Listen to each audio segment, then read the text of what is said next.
We have details of these and more stories coming your way in the next 20 minutes if you stay with us. The news is also live on DSTV channel 279. We begin the program from here because legal practitioner Justice Sremsai says the president has no legal authority to voluntarily defer his constitutional duty in signing bills into laws. According to him, the president is bound by timelines within which to assent a bill or communicate any decision to Parliament for action. Sremsai argues the president, Akufo-Addo's decision to wait for the Supreme Court verdict on the anti-LGBTQ bill before signing it into law or otherwise is constitutional and mischievous. Opinions have been sharply divided on the constitutionality of legally contesting a bill that is yet to become a law.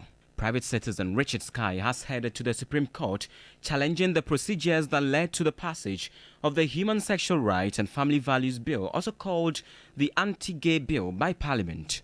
Following his lawsuit, President Akufo-Addo has communicated his decision to await the Supreme Court verdict before taking any action, a move that has been criticized.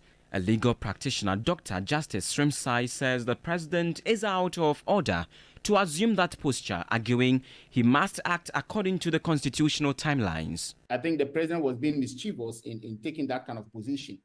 It's been mischievous in the sense that we know his attorney general knows, and the president himself, senior lawyer who has practiced in the court and has been a constitutional law practitioner, knows that the courts have always maintained that when the Constitution gives a command for a public official to act or do something, the courts are unwilling to, even the courts are unwilling to injunct the person from doing the thing within the time frame.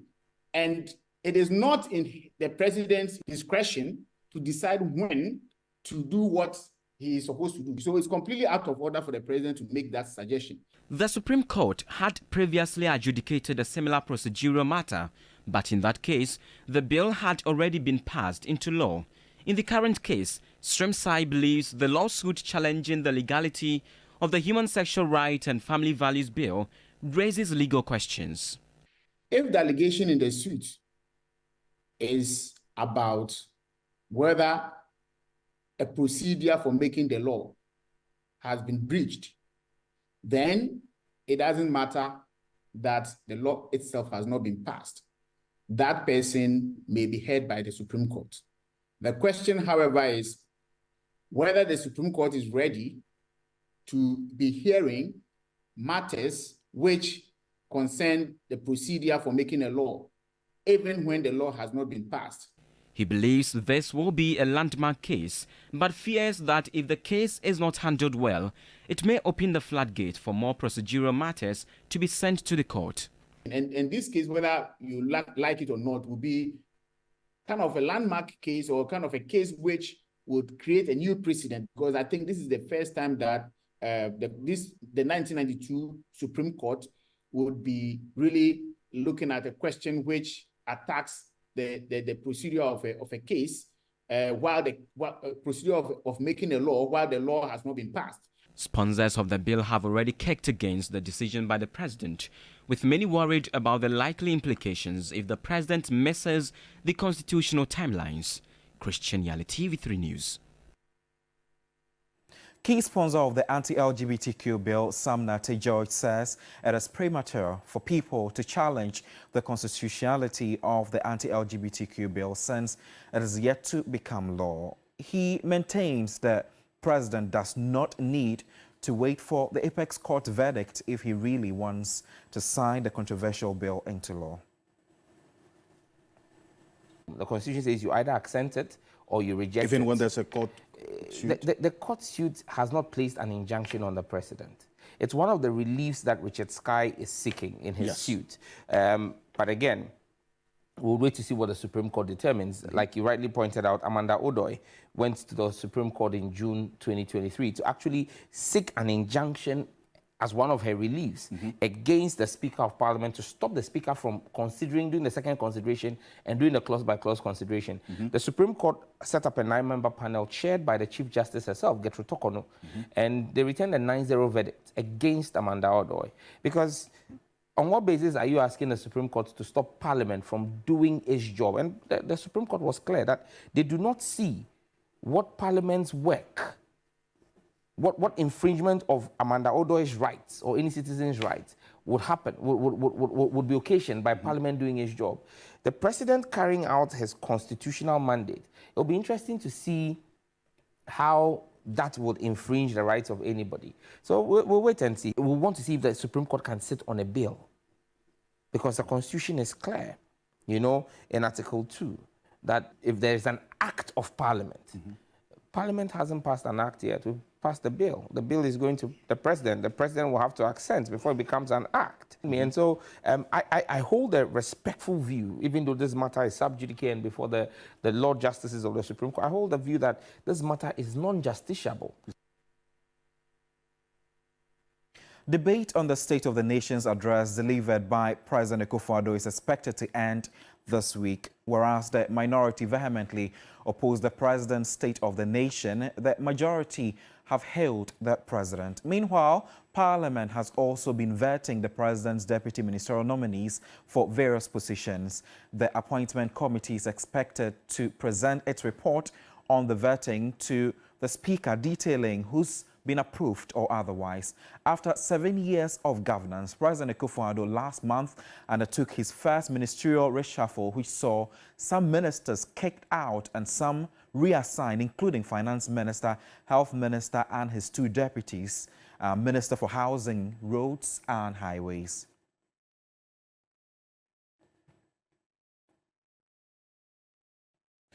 The running mate of John Dramani Mahama in the December 7 polls, Professor Nana Jane Opoku-Agyeman, has criticized the New Patriotic Party government as a self-serving one. She claimed President Akufo-Addo and his vice, Dr. Mahmoud Bawumia, have prioritized their own selfish interest over the welfare of Ghanaians. That's more.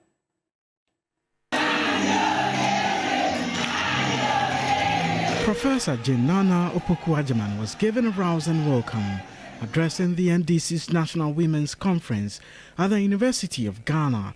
The NDC flag bearer's running mate described the governing New Patriotic Party as a self-seeking one. The work is about to get intense. It's not about to begin. We started a long time ago. Let us be nice to each other. Let us support each other. Let us support our flag bearer. The dedicated, hard-working, honest, caring, His Excellency John Dramani Mahama. And we know he has done it before. He's not somebody we don't know. Just for saying that this man shouldn't come. For saying that alone. It means that it was okay when children were dying because they didn't have vaccines. It was okay when women are delivering on the floor. It's okay when our old people are crying for their own money. It was okay because you were nurturing your own self-serving ambition. She urged the youth not to leave the country to seek greener pastures due to the economic challenges. I'm all for people traveling. If I can facilitate it, I will, because it's good to see other places, to see how others also manage the resources they have. It's good. In fact, it allows you to even appreciate your own culture better. But our youth should not be leaving because they are disappointed. They should not be leaving because they are desperate. So they shouldn't live with such oblique experience of their own country. National Women's Organizer of the party, Hannah Bisu, called on the women to rally behind the NDC for victory in the 2024 general elections. We envision a Ghana where women shape their destinies and contribute significantly to the 24-hour economy. Achieving this requires concerted effort to eliminate gender biases, provide equal opportunities, and foster inclusivity. Deputy General Secretary of the New Patriotic Party, Haruna Mohammed, says 2 more parliamentary primaries are left for the party to complete election of its candidates in all 275 constituencies. He tells TV3 one of the constituencies under contention is Fomena in the Ashanti region, where the incumbent, the second Deputy Speaker of Parliament, is an independent candidate, although he aligns with the NPP, making them a majority side. For Elembele, very soon the elections will be done there. NEC had decided that the elections be proceeded based on the number of candidates that has picked. If there is a need to reopen the nomination for other candidates to take, then the regional party will decide so and ask the constituency to open the nomination. If that is not so, then we'll proceed with those that have picked forms. In terms of Agona West, this is a legal matter which requires the attention of the courts. And I believe that on the 15th of this month or so, a date has been set for a ruling to be done by the justices of the court, and the MPP will take it from there. And when those two constituencies are done, I believe that all the constituencies are set except Fomena, where we have temporarily also put on hold for that particular place to be decided by National Council. With barely 9 months to December 7 general elections, political parties have been advised to refrain from the use of thugs to provide them with protection during the elections. The use of party vigilantes, according to stakeholders, brings insecurity and causes violence. The use of thugs in every election has been observed to cause more harm than good. Though political parties have in times past justified their decision to engage the services of these vigilante groups, they admit their choice has contributed to electoral violence. The National Peace Council has been engaging political parties and other stakeholders on the need to prioritize violent-free election and rely solely on the national security during the elections. Chief Superintendent Christopher Usum Pienim is the Kumasi Central Police Commander. On the day of election, the use of macho men, vigilantism, these are acts that seek to bring violence and dent our electoral processes. As parties gathered here, we hope that from lessons learned, we expect that the manner in which we vote will be as peaceful as we all want to see. The Ashanti Regional Minister, in a separate event, also expressed concern about the use of vigilante groups to man elections. The issue of political vigilantism. For some time now in our history, it has been a challenge for us and always reach their peak when elections are drawing near. These activities culminate in the loss of lives, properties, and other resources which could never be restored. We can do without vigilantism if we preach peace. For the political parties, it is a right call, but want a transparent election process. We believe that the gains that this Fourth Republic has achieved so far cannot be done without the presence of peace. At least in an election year of such nature, we expect some of these things to be happening. Creating awareness, trying to pre-inform us of what we expect in the elections. At least when they take a step like that, it brings us together to find a way of having a very peaceful election. The National Peace Council intends to enhance the knowledge and skills of political parties on alternative dispute resolution mechanism for addressing intra- and inter-party conflicts. As the 2024 general election nears, we here at Your Election Command Center will definitely keep an eye on the score. Let's talk sanitation now. Despite numerous efforts to ensure sanitation in the capital, the city is still replete with filth, a major contributor to perennial flooding that cost many lives, especially in June, July when the rains come. Amid the worrying trend comes a glimmer of hope. The Bastor Boys, who are poised to change the narrative to restore the beauty of Accra. Christian Yali puts a spotlight on their journey in this feature. A city infamous for its filth, tons of garbage threatening to swallow up residents. Along the coast, in the market, and on the street, a worrying picture is painted. A glimmer of hope has surfaced with a group of individuals committed to ensuring the city is free from filth. For over 10 months, the Bus Stop Boys have visited targeted locations in Accra and cleared those spaces of filth. Countless times I get to the beach and I get sad because you see debris, plastics all over in the sea. I'm like, how is this possible? Then I realized that to solve the problem of debris coming to the sea, you must first tackle the communities.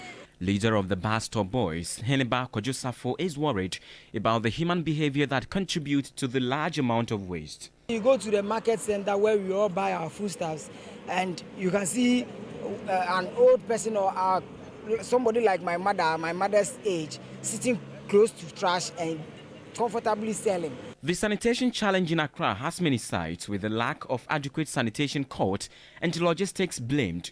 Environmental Health Officer and Director of Public Health of the Accra Metropolitan Assembly, Florence Kuchi, tells me city authorities are rolling out strategies to deal with the menace. I can say the city authorities are doing their best, but the individual living within the city are not helping. We build houses, we forget to build toilet facilities.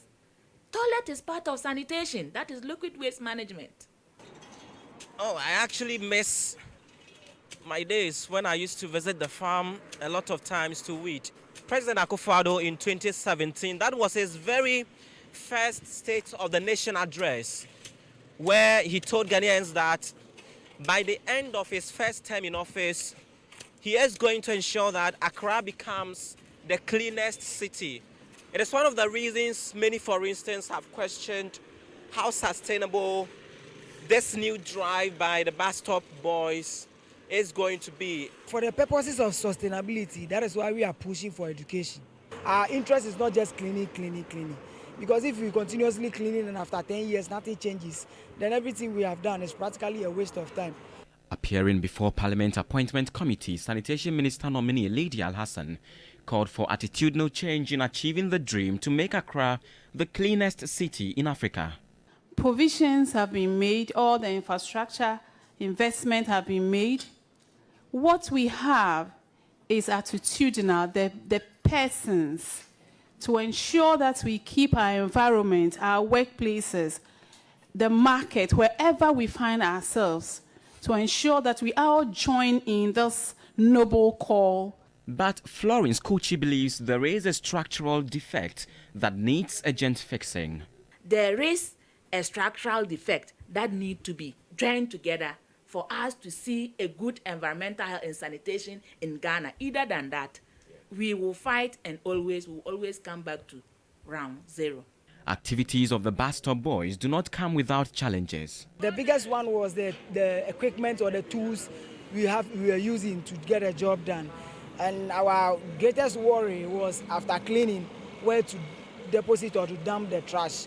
Some residents who volunteered to help the Bus Stop Boys in cleaning up Accra shared their motivations. Many a times we wait for the assemblymen, for the government, the sanitation ministry to be taking up all these things. But we Ghanaians are those who make the debt. My general message to everyone is that you can start from your home. It starts from you. The dream of making Accra the cleanest city remains a gradual process, one that requires targeted measures to achieve. Wow, this is very heavy. Christian Yale, TV3 News, Accra. Some good news coming in. The Ministry of Health says processes are far advanced to secure financial clearance for all graduate unemployed nurses and midwives from the 2020 to 2022 batches of trainees. But the nurses say they doubt the assurance demanding specific timelines for the employment from the ministry. Sarah Apenkron reports. The graduate unemployed trainee nurses and midwives have over the weeks registered their frustrations with what they say is the government's neglect to offer them clearance and permanent employment.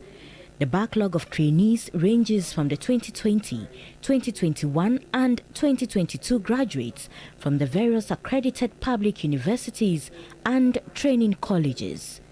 The trainees who have successfully passed their nursing and midwifery council licensing exams have remained home awaiting clearance for employment. They are threatening to picket at the Ministry of Health this week, raising concerns about skills decay as they remain home idle, while some others are venturing into menial jobs. To complete school and then you won't do anything, you'll be at home, it's a burden to the family and then yourself. And then it's not easy, so we want them to do something about it. And nursing involves practicals. When you sit at home for long, you forget some of the practical. So I think it will be better when you complete. They will help us to get employed quickly. But the ministry, in an interview with TV3, has assured that processes are on course towards their clearance and engagement. The Public Relations Officer of the Ministry of Health, Isaac Ofeba, says their mother body is aware of the progress made so far. So we are pleading with them. They should exercise patience with us. We are sharing their sentiment, and we are assuring them that the leadership of the ministry is not relenting into accepting that they should be in the house without recruitment. The ministry is working hard, and we are very hopeful that we will be able to take care of some of their challenges. But the group says they want timelines. Janet Tego is a general nurse of the 2020 batch and one of the leaders of the group. We are not aware of anything like posting. So if it is so, till when are they going to post us? Because we want to know. That's it for the bulletin this morning. My name is Godwin Atsideba. Thank you so much for making me a part of your time this morning. The show continues shortly with Roland and the rest of the ladies. Please do stay with us. Bye-bye.